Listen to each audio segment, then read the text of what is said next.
बिस्मिल्लाहिर्रहमानिर्रहीम। अस्सलाम वालेकुम। सुल्तान महमूद गज़नवी एक बार दरबार में बैठा था। दरबार में हज़ारों अफराद शरीक थे, जिनमें औलिया कुतुब और इब्दाल भी शामिल थे। सुल्तान महमूद गज़नवी ने सबको मुखातिब करके कहा, क्या कोई मेरी हज़रत खिज़र अलैहिस्सलाम से मुलाकात करवा सकता है? सब खामोश रहे। एक देहाती उठकर कहने लगा कि मैं करवा सकता हूँ। बादशाह ने इससे पूछा कि इसके लिए शराइत क्या होंगी। कहने लगा कि 6 माह तक दरिया के किनारे चिल्ला काटना पड़ेगा, लेकिन मैं एक गरीब आदमी हूँ, मेरे घर का खर्चा आपको उठाना पड़ेगा। बादशाह रजामंद हो गया और इसे दरिया के किनारे चिल्ला काटने के लिए भेज दिया गया और इसके घर का खर्च खुद उठाने लगा। जब 6 माह गुजर गए तो बादशाह ने इस शख्स को दरबार में हाजिर किया और इससे पूछा कि क्या माजरा है। देहाती कहने लगा, बादशाह सलामत, कुछ वज़ाइफ उल्टे पड़ गए हैं, इसलिए चिल्ला दोबारा काटना पड़ेगा। बादशाह ने इसे वापस भेज दिया। जब फिर से 6 माह गुजरे तो इसे दोबारा दरबार में हाजिर किया गया। हज़ारों लोग जमा थे। जब बादशाह ने इससे पूछा कि मेरे काम का क्या बना, तो वो देहाती कहने लगा, बादशाह सलामत, मुझे माफ़ कर दे। कहाँ मैं गरीब और कहाँ हज़रत खिज़र अलैहिस्सलाम। मैंने आपसे झूठ बोला था। मैं गरीब हूँ और मेरे घर का खर्च नहीं चलता था।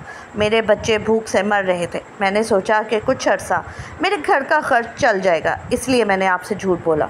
बादशाह ने अपने वज़ीर को मुखातिब किया और इससे पूछा कि इसकी क्या सज़ा है। वज़ीर कहने लगा कि इसने बादशाह से झूठ बोला है, इसलिए इसका गला काट दिया जाए।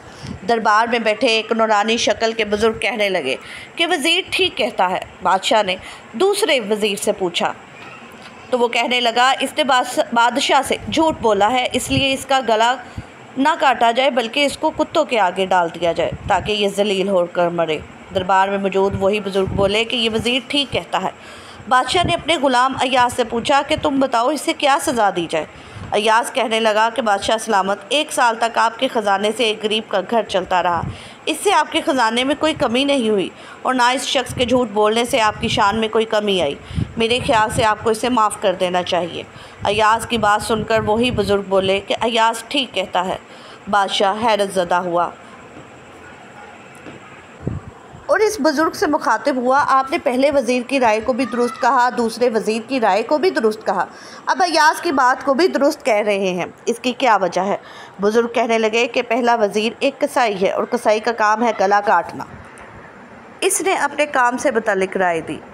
गलती इसकी नहीं बल्कि गलती आपकी है। आपने एक कसाई को वज़ीर बनाया और दूसरे वज़ीर का बाप बादशाहों के कुत्ते नहलाया करता था, इसलिए इसने अपने ख़ानदान का तारुफ़ अपनी राय से करवाया। और चूँकि अय्याज़ एक सैयदज़ादा है तो इसने अपने आबा व इताद की सुन्नत पर अमल करते हुए माफ़ करने की राय दी। ये सुनकर बादशाह सलामत ने अपने तख्त से उठकर खड़ा हो गया और अय्याज़ से मुखातिब हुआ, ए अय्याज़, तुमने आज तक मुझे क्यों नहीं बताया कि तुम सैयदज़ादे हो? अय्याज़ मुस्कराया और कहने लगा, अब जब इस बुज़ुर्ग ने मेरा राज फाश कर दिया है, मैं भी एक राज से पर्दा उठाता चलूँ। बादशाह सलामत, और ए दरबारियों, ये बुज़ुर्ग कोई आम बुज़ुर्ग नहीं है बल्कि यही हज़रत खिज़र अलैहिस्सलाम है। नाज़रीन, अगर आपको ये वीडियो अच्छी लगी हो तो चैनल को सब्सक्राइब ज़रूर कीजिएगा। शुक्रिया।